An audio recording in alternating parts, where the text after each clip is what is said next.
Net zero emissions. In his book, How to Avoid a Climate Disaster, Bill Gates argues for three claims. First, Gates argues to avoid a climate disaster, we must reach net zero greenhouse emissions.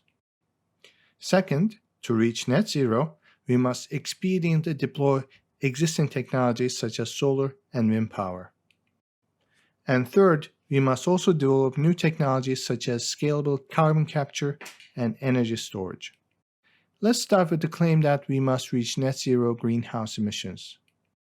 Net zero emissions means that the amount of greenhouse gases released is cancelled out by the amount absorbed by natural and artificial processes. Greenhouse gases such as carbon dioxide go through atmospheric cycles. Vegetation, for the most part, absorbs carbon dioxide through photosynthesis. The oceans and wetlands also absorb carbon dioxide. These are called carbon sinks. Animals, on the other hand, breathe out carbon dioxide. But that's nothing in comparison to the amount generated by the burning of fossil fuels, cement production, and agriculture. Currently, we release so much greenhouse gases, the net balance is equivalent to about 50 billion tons of carbon dioxide per year. Since we can't stop emissions in the short term, to reach net zero emissions, we must engage in net negative processes such as carbon capture. In that way, we can continue emitting large amounts of carbon dioxide, but capture it back to make the net balance zero. At this point, you might be wondering why Bill Gates thinks that it is so important to reach net zero emissions. This is due to the warming effect of greenhouse gases. They trap the solar energy in Earth's atmosphere, increasing the average surface temperature. This is already happening. The average global temperature has already increased more than 2 degrees Fahrenheit relative to the beginning of the Industrial Revolution. This change, however, isn't uniformly spread across the planet's surface. Land surfaces are heating up significantly faster than the oceans. What I will say next are mostly predictions, and there is an inherent degree of uncertainty to them, which we will address later in the course. But Bill Gates is operating under the assumption that they are true. The continuing warming is expected to change rain patterns and humidity distributions. In particular, the Mediterranean region and the Americas are expected to become drier. What's more, most coastal regions could be exposed to temporary or permanent flooding risk due to rising sea levels. Extreme weather events such as hurricanes and tornadoes are expected to intensify and become more frequent. It's also possible that due to the decreased precipitation and increased temperatures, global grain production could fall substantially. Some argue that deforestation will accelerate, adding more carbon to the atmosphere through the forest fires and removing carbon sinks, which might create a self-sustaining cycle.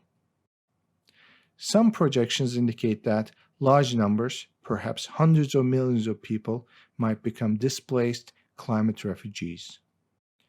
On a more speculative note, resource and food scarcity might cause international conflict at a level that we have never seen before. Of course, nothing I said about the future is certain. The climate is a very complex system, and we aren't very good at predicting the future of complex systems with precision.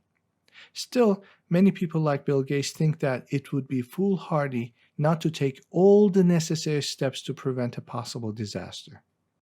Here, Gates is appealing to a principle known as the precautionary principle. If an activity could lead to disastrous consequences, it must not be allowed to continue, which we can use as the first premise of an argument for net zero emissions. The second premise is an empirical claim based on climate science. Net positive greenhouse emissions could lead to disastrous consequences. Therefore, the argument concludes we must reach net zero emissions. Of course, we don't have to agree with this argument. What do you think? Is it convincing? Let's also talk about what we are doing in terms of mitigating greenhouse emissions and climate change. The Paris Climate Accord goal is to limit global warming by year 2100 to twice what it is now. Depressingly, however, this goal is more of an aspiration rather than an objective we really intend to reach. If we project based on current pledges, we will miss the target by almost 50%. Besides, even this is unlikely because whereas industrialized countries are lowering their emissions slowly, developing economies are increasing theirs. As Bill Gates rightly points out, it seems unfair to ask poor people not to release more greenhouse gases because we ourselves are in a position to curb our own emissions. Finally, there's the worst case scenario. What if we don't do anything? According to some predictions, this could lead to a 12 to 16 degrees of warming. Then, nearly all surface ice will melt, oceans will rise, and flood all coastal cities. The temperate zone will disappear. The tropical zones will become uninhabitable to humans. There will be palm trees in the polar regions. Civilization as we know it will likely collapse. To achieve the Paris Accord goal, we must reach net zero emissions by year 2050, or something in that ballpark. The current US administration claims to be on board with that. The stated goal is to reduce US emissions by half in the next 10 years. But the US, or even the entire Western world reducing its emissions and reaching net zero, means very little if the whole world cannot do the same. This is hard for several reasons. First, food production is dependent on oil consumption. To see why, it's enough to look at human population growth. As you will notice, global population nearly quadrupled since the early 1900s. What happened then? Here's what happened, or more accurately, who happened. Fritz Haber. Haber was a German chemist who discovered a chemical process named after him. The Haber process is an easy way of making ammonia. Why would anyone want to make ammonia? Because ammonia, or nitrogen trihydrate, as it is sometimes called, is the main ingredient in synthetic fertilizers. The first input for the Haber process is nitrogen gas, which is readily available in the atmosphere, which is about 78% nitrogen. The other input to the Haber process is hydrogen gas, which is exceedingly rare in its pure form. Yes, there is a ton of hydrogen in the oceans, but it is bound to oxygen. We need hydrogen by itself. Where can we get that from? Haber figured it out. He figured you can get hydrogen from oil. You can essentially get it by burning a kind of hydrocarbon that is a byproduct of oil refinement, which is also present in oil wells all around the world. That hydrocarbon is methane, or CH4.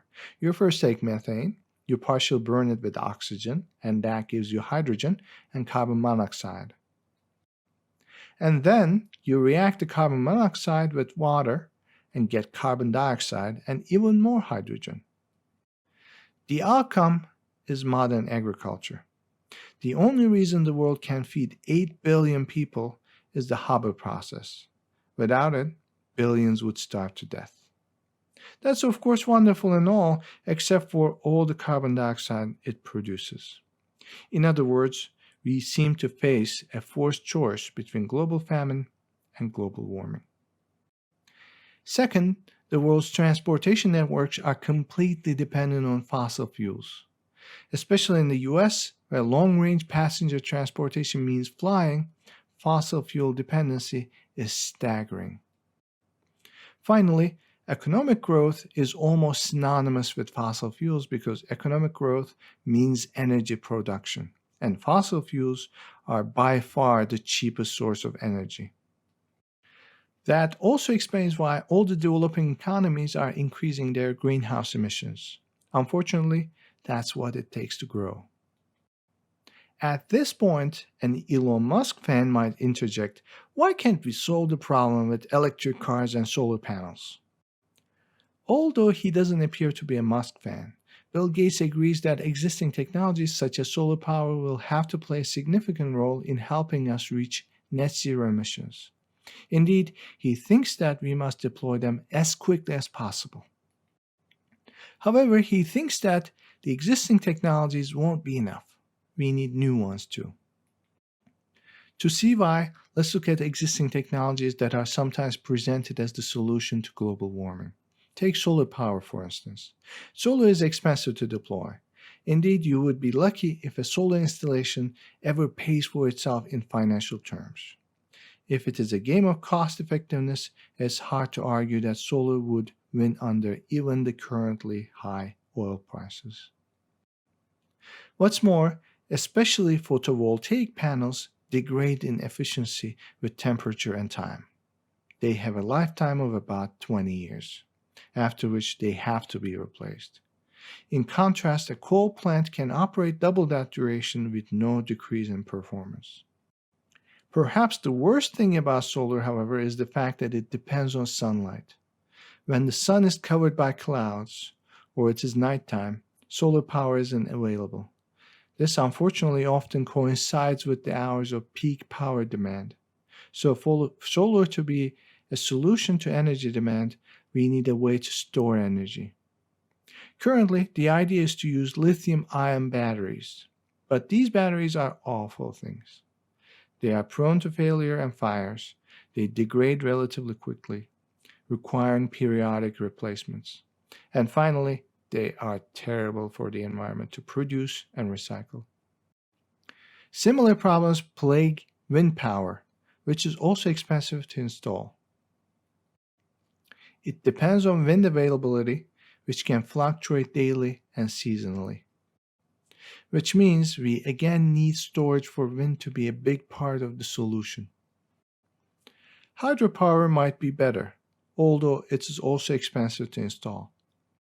Still, it's environmentally destructive as dams are number one factor threatening waterway ecosystems.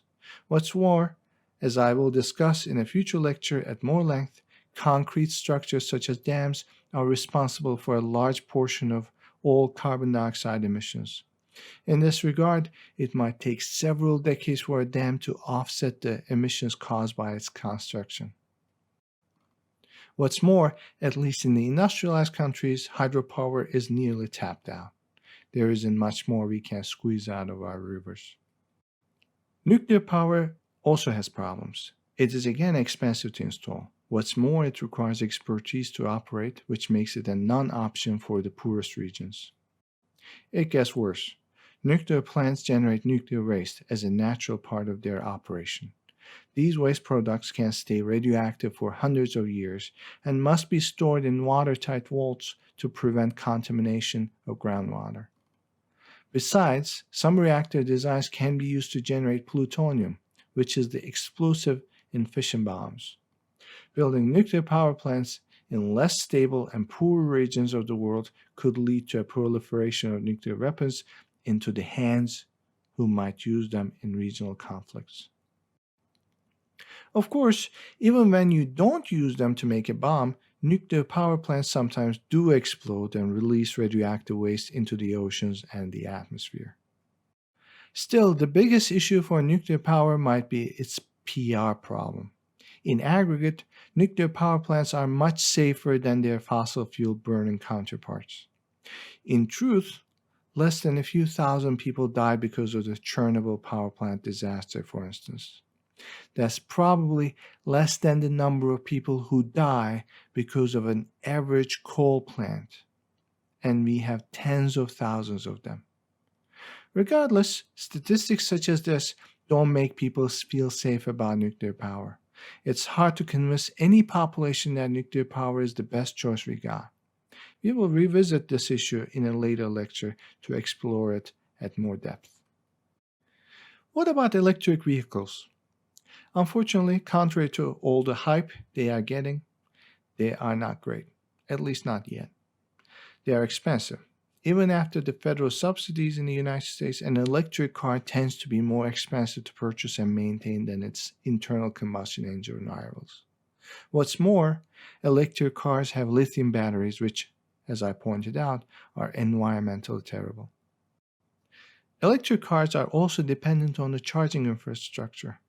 fossil fuels can be easily transported in a tanker truck to the remotest region. Charging stations, however, are harder to build at the density that will be enough to meet a high demand. This is especially true in high traffic areas. Since charging takes substantially longer than fueling, cities like New York City, LA, Chicago, and Houston cannot possibly go all electric under the current charging paradigm. Here, it's important to address many alleged breakthroughs in charging technology, which supposedly allow a car battery to be charged in a time frame that is comparable to gasoline refueling. Although I hope that one of those breakthroughs will end up working out, I'm skeptical due to the abundance of such claims in the last 10 years or so, and their failure to deliver. Indeed, even from an electrical infrastructure point of view, delivering so much electricity into millions of cars would be a big challenge. The worst about electric vehicles, however, is the current impossibility of scaling them up. The much hyped and apparently fizzled out Tesla Semi, for instance, has an estimated cargo capacity of a few tons, because its batteries would have to take up most of the allowed weight to be consistent with the promised range. In contrast, a regular semi can haul about 16 tons of cargo with the same range. The same reason makes it impossible to use the current electric vehicle technology in aviation and ocean shipping. The energy density of lithium batteries is just too low to be practical fuel modalities. There is also carbon capture, which is likely expensive to install and operate. I'm saying likely expensive because so far there has been no to-scale test of a carbon capture technology. There are some promising ideas, but they are either in early stages of testing or at the theoretical stage entirely. On top of all of these difficulties, there is also what Bill Gates calls industrial and regulatory inertia. Energy industry is highly dependent on infrastructure and skilled labor. You can't just pluck out all the coal power plants and replace them with solar power plants. Even if we could solve all the technological hurdles, just demolishing what we have, rebuilding in its place, and retraining the personnel would take decades. What's more, regulations make a quick transformation even harder. Take workplace safety, for instance. Part of the reason U.S. cities are taking forever to finish infrastructure updates is that our labor laws are designed to prevent workplace deaths and injuries. People sometimes speak admiringly of how quickly they can build a skyscraper or a new highway in China and compare it to how slow the U.S. is. Part of the reason China is so fast and the US is so slow is that the Chinese government doesn't care about how many workers fall to their deaths during construction. So, even if we were to figure out a scalable technological substitute or a solution, just building the infrastructure will present us with a deadly dilemma. Do we want thousands of workers to get injured or die during construction? Or do we want to miss our 2050 target for net zero? Still, Bill Gates thinks that we must reach net zero emissions, but it will be hard. Not only we must deploy all the existing technologies with all due haste, but also we have plenty of technological hurdles and other difficulties we must overcome. This brings me to the end of this lecture. Send me a message if you have any questions. Thank you for your patience, and I'll catch you next time.